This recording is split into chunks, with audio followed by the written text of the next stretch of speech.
کا ٹیکس مانگنا چاہے کس طرح حکومت کیا طریقہ اپنائے گا؟ دیکھیں جی، بات یہ ہے کہ جو FDR کا پرسکرائبڈ طریقہ ہے وہ ایک ہی ہے ٹیکس دینے کا، اور وہ انٹرنیشنل سٹینڈرڈز کے مطابق ہے جو پوری دنیا میں رائج ہے. ٹھیک ہے. اب پوری دنیا میں اور پاکستان کے زمینی حالات میں فرق ہے.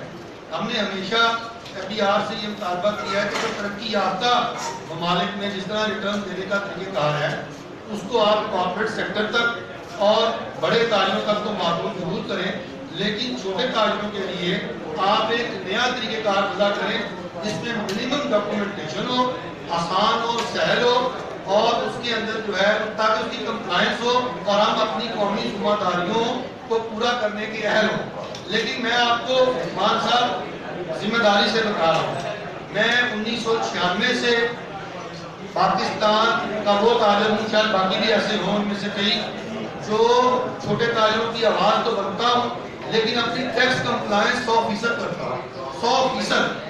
اور میں سیلز ٹیکس میں رجسٹرڈ ہوں، میں ہولڈنگ ایجنٹ ہوں، اور میں اپنی انکم ٹیکس کی ریٹرن جمع کرتا ہوں، اور میری کوئی ایک ریٹرن دیر سے جمع نہیں ہوئی. میں نے اپنی ذمہ داری پوری کی ہے، اور تمام تر ذمہ داریاں میں پوری کرنے کے بعد یہ قومی ذمہ داریاں ہیں. میں ذمہ داری سے یہ کہہ رہا ہوں کہ چھوٹا تاجر کمپلائنس نہیں کر سکتا، اس طریقہ کار پر عمل نہیں کر سکتا، اور اسی چیز کا فائدہ یہ اشرافیہ اٹھاتی ہے. چوری یہ کرتے ہیں، ڈکیتیاں یہ ڈالتے ہیں، چہرہ مسخ چھوٹے تاجر کا کرتے ہیں، الزام ادھر دھر دیتے ہیں، کیونکہ انہیں پتا ہے کہ یہ نہ اتنا پڑھا لکھا ہے، نہ اتنی اکاؤنٹنسی کو اور لیگل میٹرز کو سمجھتا ہے، لہذا اس پر الزام لگا دو، اور یہی کھیل کھیلا جا رہا ہے، اور اس کے علاوہ اور کچھ نہیں ہے. ہم چاہتے ہیں کہ آسان طریقہ بنا لیں، سہل طریقہ ہمارے ساتھ بیٹھ کے بنا لیں، ٹیکس لیں ہم سے جیسا مرضی ٹیکس لیں. اس ملک کو ضرورت ہے ہماری، ہم اپنے ملک کے لیے ہر وقت حاضر ہیں، ہر وقت حاضر ہیں. FDR کے معاملے میں تو آپ اور حکومت کٹھے ہی ہو گئے نا. آدم سواتی نے کہا ہے کہ وہ سب سے بڑا چور سے ہٹیا ہے، آپ بھی وہی کہتے ہیں. وہی اس میں چلیں کسی ایک بات پر تو میرا اور حکومت کا اتفاق ہے، تو آپ کو تو خوش ہونا چاہیے، ہمارا اتفاق ہو گیا. آپ حکومت کے ساتھ ہیں؟ جی جی بالکل، اس معاملے پر کہ FDR چور ہے تو ہم ساتھ ہیں. اگر آپ سمجھتے ہیں FDR چور نہیں ہے تو ٹھیک ہے، پھر آپ کی اپنی رائے ہے. آپ نون لیگ کے ساتھ ہیں یا جماعت اسلامی؟ بھئی آپ کو سوال کریں، ہم تاجر برادری کے ساتھ ہیں. بھائی صاحب ذرا سوال غور سے سنیے گا. جی سر. اور شکوانی جواب دیا. جی سر. چند روز قبل آپ نے ایک بڑی سیاسی جماعت کے ساتھ، ان کے لیڈران کے ساتھ ملاقات کی. آج آپ پریس کانفرنس کر رہے ہیں. اپوزیشن لیڈر حمزہ شہباز صاحب، آپ کہہ دیں نام لیں. بات سنیں نا. جی سر. سوال سنیں. چند روز پہلے آپ نے ایک بڑی سیاسی جماعت کے لیڈران کے ساتھ ملاقات کی. آج آپ یہاں تاجروں کے ساتھ بیٹھے بات کر رہے ہیں. آپ کی پوزیشن کیا مشکوک نہیں ہوگی؟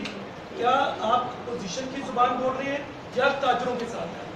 اگر آپ تاجروں کے ساتھ ہیں تو پھر آپ کو اپوزیشن سے نہیں ملنا چاہیے تھا، اور اگر ہم مل گئے ہیں تو پھر آپ تاجروں کے ساتھ بیٹھ کے ان کو بیچ رہے ہیں یا کیا کر رہے ہیں؟ پہلا سوال. دوسرا یہ جو آپ نے انٹرنیشنل سٹینڈرڈ کی بات کی، اگر جناب کو میں تھوڑی سی گزارش کرنا چاہوں گا، وہاں پہ سلیب بنے ہوئے ہیں. 1000 یورو کمانے والا علیحدہ سلیب ہے، 1000 سے زیادہ علیحدہ سلیب ہے، اور 50,000 سے زیادہ علیحدہ سلیب ہے. لیکن آپ یہاں مطالبہ کر رہے ہیں فکس ٹیکسیشن کا. آپ کا چھوٹا دکاندار، بڑا دکاندار، سب سے بڑا دکاندار، سارے ایک انجمن تاجران یا قومی تاجر اتحاد کی چھتری کے نیچے آ کے کہتے ہیں کہ آپ سے ایک ہی ٹیکس لیں گے. ٹھیک ہے. چوتھا سوال، میر صاحب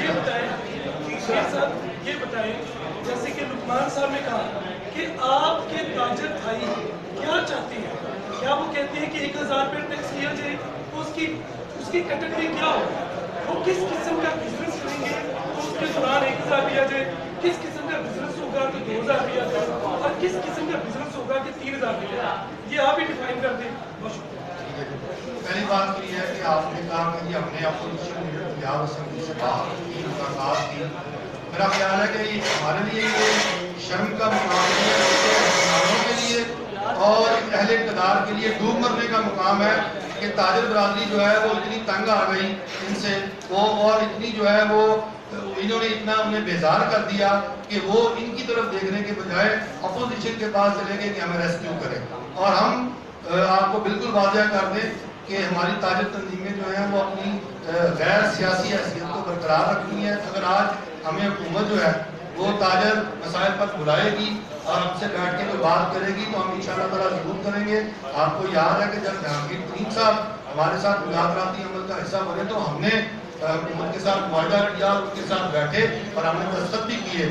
تو ہمارا ہر وہ کام جو اپوزیشن کے ساتھ میل ملاپ ہو یا حکومت کے ساتھ ملنا ملانا ہو، تاجر مفاد کے لیے ہوتا ہے، ذاتی مفاد کے لیے ہرگز نہیں ہوتا.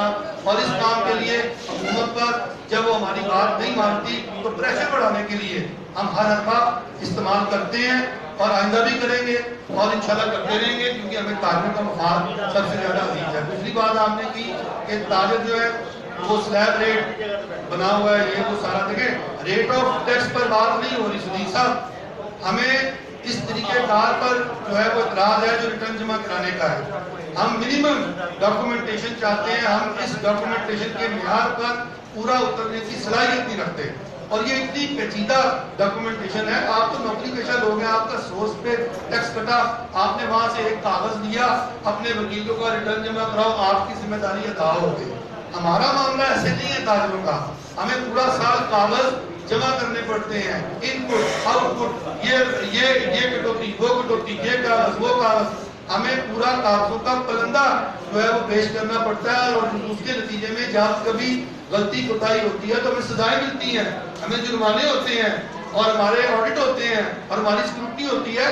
تو ہمارے لیے یہ پیچیدہ مسئلہ جو ہے یہ قابل قبول نہیں ہے. اس پیچیدہ نظام کے ہم خلاف ہیں اور اس کے لیے ہم جدوجہد کر رہے ہیں، کرتے رہے. امیر صاحب یہ پوچھنا چاہتا ہوں کہ آپ ان تاجر بھائیوں کے مسائل حکومت کے ساتھ مذاکرات کر کے حکومت کے ساتھ بیٹھ کر اور اس کو اعتماد میں لے کر حل کر سکتے ہیں، لیکن آپ کا نتیجہ یہ رہا ہے کہ آپ جب نواز شریف اقتدار میں ہوتے ہیں تو آپ ان کو چھوڑ کر عمران خان کے ساتھ بیٹھ جاتے ہیں، اور جب عمران خان اقتدار میں ہوتا ہے تو آپ اس کو چھوڑ کر حمزہ شہباز کے ساتھ بیٹھ جاتے ہیں. اس سے آپ کی ذاتی سیاست تو مضبوط ہوتی ہے، لیکن آپ نہیں محسوس کرتے کہ بیچارے تاجروں کا نقصان ہوتا ہے؟ نہیں، بالکل نہیں میں محسوس کرتا، کیونکہ ہم نے جو حکومت کے ساتھ معاہدہ کیا تو اس معاہدے کی جب حکومت نے پاسداری نہیں کی تو پھر ہمیں اس حربے کو استعمال کرنا پڑا. اور ہم سمجھتے ہیں کہ ہم بالکل ٹھیک کرتے ہیں اور ہمیں ہر حکومت پر پریشر ڈالنا ہے. اللہ کا شکر ہے آپ نے مجھے یہ تو نہیں کہہ دیا کہ میں حکومت کے ایوانوں میں یا اقتدار کے ایوانوں کے باہر جا کے کھڑا ہوتا ہوں اور میں کو فائدے اٹھاتا ہوں. آپ نے مجھ پر یہ الزام لگایا ہے کہ میں ہر حکومت کے خلاف اپوزیشن کے ہاتھ مضبوط کرتا ہوں. تو میرا خیال ہے کہ یہ میرے لیے کمپلیمنٹ ہے اور میں سمجھتا ہوں میرے لیے اعزاز کی بات ہے.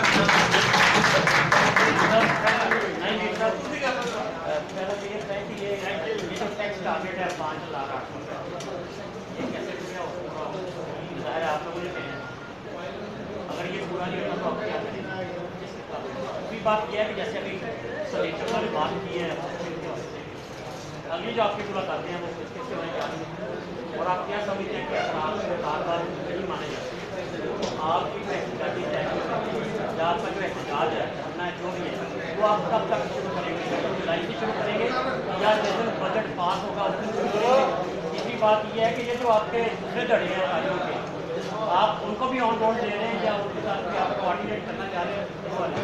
جی پہلی بات یہ ہے کہ جی ہم نے آگے کس سے ملنا ہے، تو میرا خیال ہے کہ ہم نے آگے بھی آپ سے ملنا ہے، آگے میڈیا سے، کیونکہ اس حکومت سے ہمیں کوئی امید نہیں ہے اور اپوزیشن کو ہم نے دعوت دی ہے کہ وہ احتجاجی تحریک شروع کرے.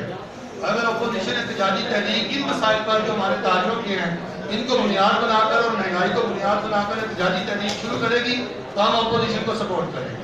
اب جہاں تک آپ کا یہ سوال کہ جی یہ ٹیکس ریونیو کا جو بڑا ہدف رکھا گیا ہے 5,829 ارب کا شاید یہ ہدف رکھا گیا ہے، بالکل یہ جو ہدف ہے یہ نئے ٹیکس لگا کر جو نہ نظر آنے والے ہیں ان کو لگا کر اور ایڈمنسٹریٹو میئرز لے کر پورا کیا جائے گا. 506 ارب روپے کے ٹیکسز تو خود وزیر خزانہ نے اپنی جو پوسٹ بجٹ یہ جو اکنامک سروے میں پوسٹ بجٹ کانفرنس میں انہوں نے خود بتایا کہ 506 ارب روپے کے ٹیکس اکٹھے کریں گے. پھر آپ کو پتہ ہونا چاہیے کہ سیلز ٹیکس فلیٹ کر دیا گیا، جن آئٹمز پر 2%، 5%، 12% کا سیلز ٹیکس تھا ان سب پر اس وقت 17% کر دیا گیا. ایون کہ چینی کو شیڈول 3 میں شامل کر دیا گیا ہے اور اب چینی پر پورا 17% حکومت وصول کرے گی اور چینی کی تھیلے پر کے جی قیمت جو اس کی ریٹیل پرائس ہے اب وہ بھی چسپاں کی جائے گی. تو اس کا مطلب کیا ہوا کہ چینی مہنگی ملرز نے نہیں کی, 17% گورنمنٹ بھی اپنا حصہ لے رہی ہے اس مہنگائی کے اندر, اور جیبیں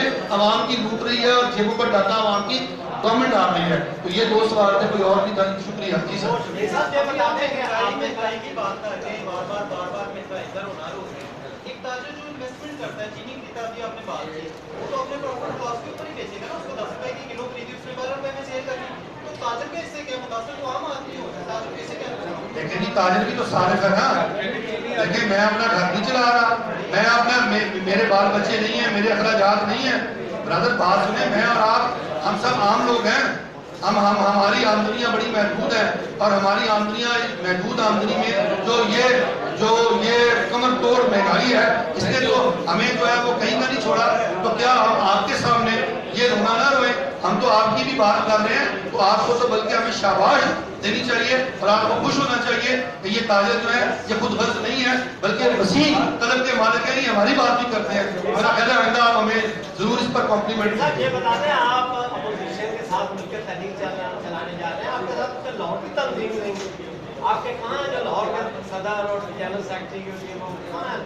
سارے دوست ہمارے ساتھ ہیں. بٹ صاحب, جنہوں نے تاجروں نے پاکستان کے عوام کی اور تاجروں کی بات کرنی ہے, انہوں نے تاجروں میں پذیرائی حاصل کرنی ہے. جنہوں نے نہیں کرنی, انہوں نے تاجروں کے اندر رسوائی حاصل کرنی ہے. فیصلہ ہر فرد نے خود کرنا ہے کہ اس نے تاجر برادری کے اندر ذلیل و رسوا ہونا ہے یا تاجر برادری کے اندر نام بنانا ہے اور تاجر برادری کی خدمت کرنی ہے. بہت شکریہ آپ کا, ہم سب خدمت کے لیے تیار ہیں.